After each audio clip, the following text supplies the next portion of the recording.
whole fear of nuclear war thing.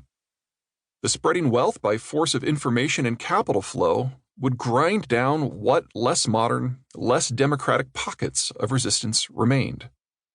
In other words, the world order would keep going, because unraveling it would mean unwinding decades of economic penetration and deny billions access to hamburgers and cell phones. Who would want that?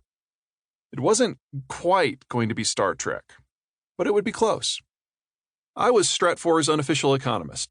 Matt was the gun guy. Most of our friction came from arguing over the power of the checkbook versus the power of Smith & Wesson. Yet, so did our greatest collaborations.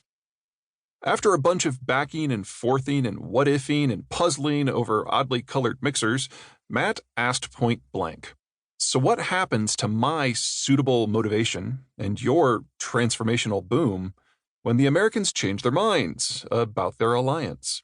No alliance system can last without a common threat." As the night's seventh drink soaked in, we both hummed as we contemplated the dark, horrifying possibility that we might both be wrong. I'm pretty sure we cracked the code a few minutes later, but our mutual blackouts robbed us of the pertinent knowledge. Instead, as often was the case with Matt, I was left with more questions than answers. Ever since, both at Stratfor and beyond, my professional life has been about building up enough understandings to close out that long-ago conversation. Disunited Nations, nearly 20 years in the making, is my best shot. Disunited Nations is about what happens when major powers decide they are better off competing instead of cooperating. It is a book about what happens when the global order isn't just falling apart, but when many leaders feel their country will be better off tearing it down. We're going to look at the rise of Trump and leaders like him. We're going to think through Saudi Arabia and Iran's competition to rule, or misrule, the Middle East. We're going to look at how we match farmers to hungry mouths, minerals to manufacturing, oil to gas tanks. Through these stories, we're going to keep two big ideas in mind.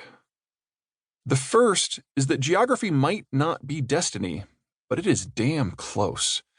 It is the biggest factor in determining how we act and how we live and fundamentally who we are. Live in a desert and bam, you're going to fight to protect what little you have. Live on a coast and bam, you're going to eat a lot of foreign food. Live in a dense urban area and bam, you're probably not going to have an issue with Tongans, Thais, Tunisians, or transvestites.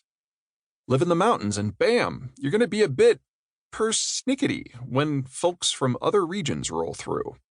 As we were geographers at heart, in this Matt and I were in complete agreement. Most of us consistently misread economies and conflicts because we don't take geography into account. It's so clear that we are not like the next town over, and city folk are not like country folk, but when we start trying to explain the world, geography often slips our mind. We misinterpret what's happening in the news and think China is holding on to Hong Kong out of stubbornness, or the fights about the American-Mexican border are only about race. Geography shapes everything, including us. What's been different in recent decades is that geography has been suspended somewhat, enabling deep, global economic interconnections. We've come to see those connections as a great strength. They are turning into weakness before our very eyes. The second big idea is that Disunited Nations is being published now in 2020, not a few years from now, because the world has run out of time. That moment of transition when the order will come crashing down is almost upon us. It may not seem this way to Americans who have been engaged in some degree of warfare continuously since 1999 and had decades of duck and cover drills before that. But the world since 1946 is as calm as the world has ever been. In creating their anti-Soviet Cold War alliance, the Americans by hook, crook, carrot, and stick brought every significant power of the past 5 centuries together under a single banner.